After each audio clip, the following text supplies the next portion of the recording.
Добър ден! Казвам се Любен Георгиев Сотиров от Перник, Голобръцка 6.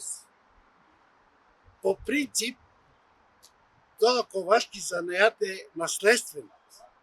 От деда, прадеда, баща ми и аз. Ковашкият занаят баща ми е направил това предприятие Младен Стоянов, което е създал за ромите. Като стана това предприятие, аз отивам при него и му казвам: бай Георги, да дойдем да работим като ковач. Казва той: не, ковачи не ми трябва. Защо бе? Толкова години си ми учил, си ми дал занаят като ковач, сега не искаш да се. На мене ми трябват заварчици. Работих до пенсия като заварчик. След това се пенсионирах и отново почнах да работим от тази работилница, където съм сега. Целият инструмент е наследствен от деда и прадеда и от баща. И сега работим докато можем. Па не може би и после от децата да работим. Винаги, когато работим и те се въртат около мене, аз винаги им показвам: трябва да го предадем този занаят. Как са го предали на мене моите родители, така и аз ще предадем моят занаят на децата.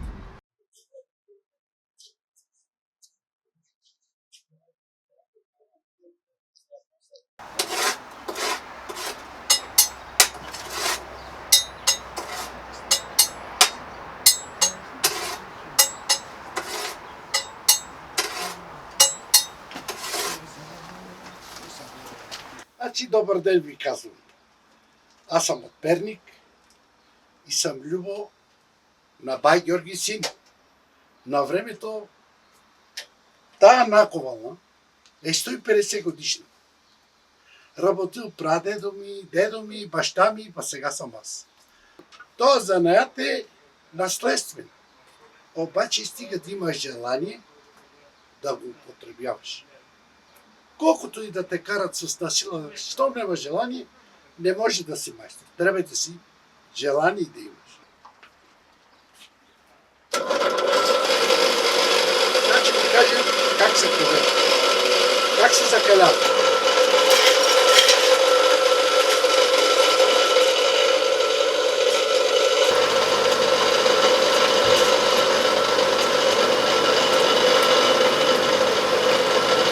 Ковашкият занаят е първо да запалиш огнището.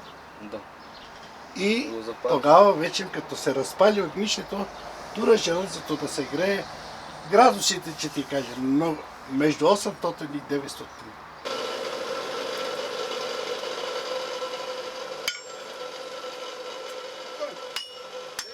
Аз като дете работилница имахме в двора. Просто ме караше да отидем да влезем вътре в работилница, да си правим малко чукче. Чукче, да си направим чук, и като се прибираше баща ми от работа, Бог ме опрости, и му казвам: татко, виж какъв чук съм направил. Абе, той казва така: аби направил сега, ма още малко трябва да вложиш труд, за да го направиш като трябва чук. Направил си, но да вложиш още малко труд. И иска да каже, трябва умение. Да полагаш умение към този занаят. И към този детал, който искаш да направиш.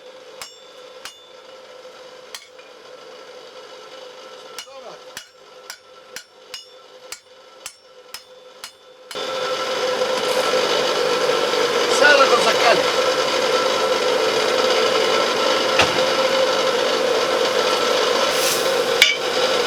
Ето, това е където е западна. Виждаш ли го къде се движи напред. Сега е тук, много силна сломана, това е тук стъпва, че се чука. Ето как идва и се движи.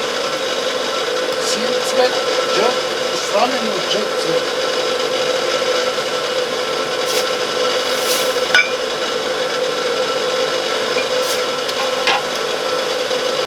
Как е тук ковашкият занаят? Сега е добре. А ти как ще кажеш? Супер е. И ти си носи. Хареса ли ви този занаят или не? Да, хареса ми много. А на тебе? Хареса ми. Да, то с време години, че се занаята учи, се учи когато работиш, а когато не работиш, няма да го научиш този занят. И колко повече работиш, толкова по-добре. Интересно ми беше, че ми е за първи път. Бих го работил след време това. Като му се налага, трябва да се работи, като искаш. Той дядото Не също трябва. занаят. Трябва да имаш желание да работиш този. Имаш ли желание, че работиш този занят? Това е едно желание. Всеки един детайл, който ти се подава и ти донася да го правиш, ти най-напред трябва да помислиш как да го почнеш, от коя страна, за да го направиш както трябва. А не тураш един огрееш, чукаш, ама нищо не правиш. При мен е дошъл един клиент, донесе ми една Тесла и ми казва така: абе, я да вземеш да ми изклепаш Теслата. И аз кажем, добре, че ти я направим. Я дай аз да си я правим. Клиентът казва: ти не можеш да правиш така, как искам аз. Казвам, добре. Остъпих му огнището и наковалната, аз излезнах отвънка. Той чука, прави и казва така: майсторе, аз развалих Теслата, сега че си платим двойна цена за това къде съм го развалил. А ти сега направи. И така беше. Направих му Теслата и той казва: еми е така, ама искал желание да чука, да види дали ще може да направи. Но от всеко едно дърво свирка не става. Не става.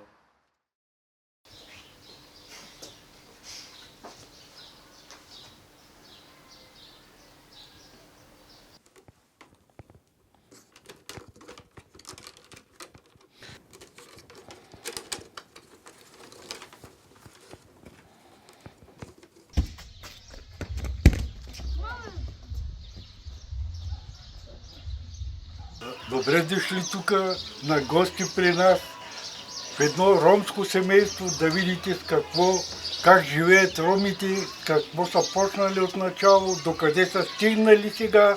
Ние сме кошничари, романеци нам, кошници правим, дамаджани плетем, с мебели се занимаваме, което е по-добре. Ние едно време живеехме с плетене на дамаджан, на кошница, колкото да не умрем от глад.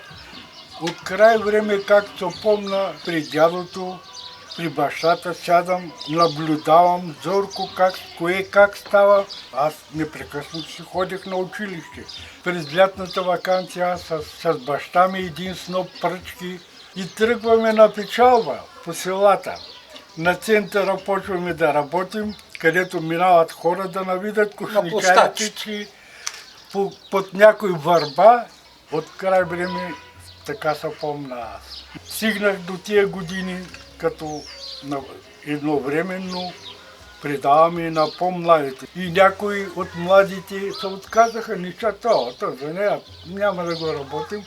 Обаче племенника се съгласи: аз учима, чичо, учима, аз ще продължавам този занаят. И сега трябва да го предадем и на младите, обаче от година на година младите по-нямат желание. Но пак не са губи занаята, ще има желаещи, такива ще ги научим и младите лека по лека да работят. Защото не може такъв вековен занаят и да се изгуби.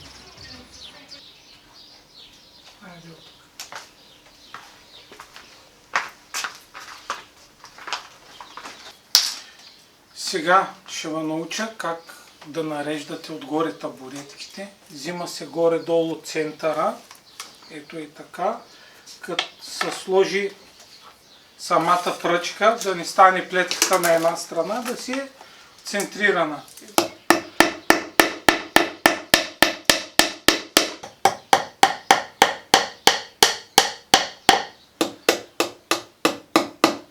Сега ще ви покажа как се прави косата за завършика на табуретка. Две се слагат така, гледайте ме в ръцете, две, а другата да не объркате, се слага обратно с лицето, обърнато. Един път отгоре на тази. Един път отдолу и връщате тази. Завъртваш под тази.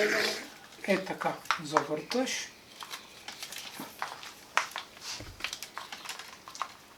Сега тази я оставяш. Тази да мине на тук. Малко по-стегнато. Този път сам.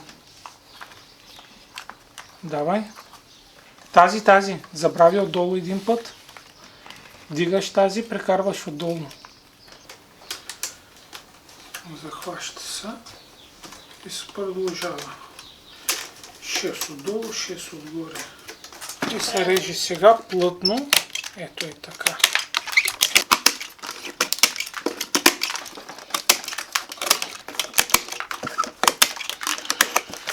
И това е. Вече е изплетено. Сега трябва да се сложи по една пръчка тук и косата се слага. Иване, сега отиваш в водата, има затиснати с един камък едни пръчки и ми донасяш тук. Айде, отивай.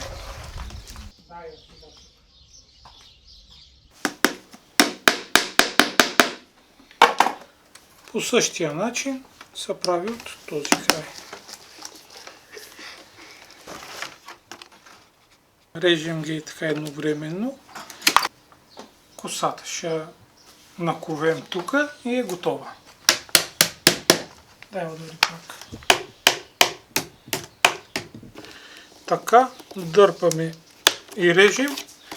И не личи откъде сме го почнали, къде сме го завършили. Едва си цялостно. И това е. Ето я в готов вид. Остава само да се лакира. Занаята сега този, който го работим, е много стар. Той е още нашите деди са го работили и се предава от баща на син. Надявам се едно време и моя син да има желание. Полека го уча, да се научи да стане и той майстор, защото баща ми го е научил от неговия баща, дядо ми го научил от неговия баща и така се предава от поколение на поколение и да не се изгуби във времето. Иначе в тези трудни времена и човек да остане без работа, винаги може да разчита на занаята. Красимир Колев се казвам и съм от село Караджово, Пловдивско, и се занимавам с този занаят. Както се помня, го работя почти сигурно над 25 години вече. Лично аз, а преди това са се занимавали баща ми, дядо ми, тук чичо ми, цялата рода сме кошничари. Баща ми имаше един такъв подход, защото ни даваше, примерно, ето ти материали, направи си това, каквото си продадеш, парите са за тебе. Тогава си мислех, че го работя много хубаво, обаче сега като се замисля, тънкостите на занаята се научават с течение на работа. Хубаво е да не се изгуби занаята. Колкото и професии такива по-модерни има сега, вече искат всякой да учи да работи, но такива старите занаяти според мен е хубаво човек да ги научи, да не се изгубят в течение на времето, защото този нашия занаят, най-вече кошничарството, е сигурно на хиляди години. Ръцете са основната част от занаята, защото ако не ги умееш, примерно не разчиташ на машини, всичко разчиташ на двете си ръце да го произведеш. Трябва да имаш и фантазия, защото всяка плетка, всяка кошница си има нейните си особености. Ти преди да захванеш да работиш, трябва да си я представиш как ще изглежда готова, в готов вид и да я направиш. И без любов не става. Ако няма желание да го работиш, не ти е на сърце, не става. Каквото и пожеланието ми е към младите, каквото и да работят, каквито и професии да си изберат, да не забравят и занаята. Занаята, като го имаш, каквито и трудности да има, няма да остане гладен, се ще си намери препитанието да си изгледа семейството с занаята.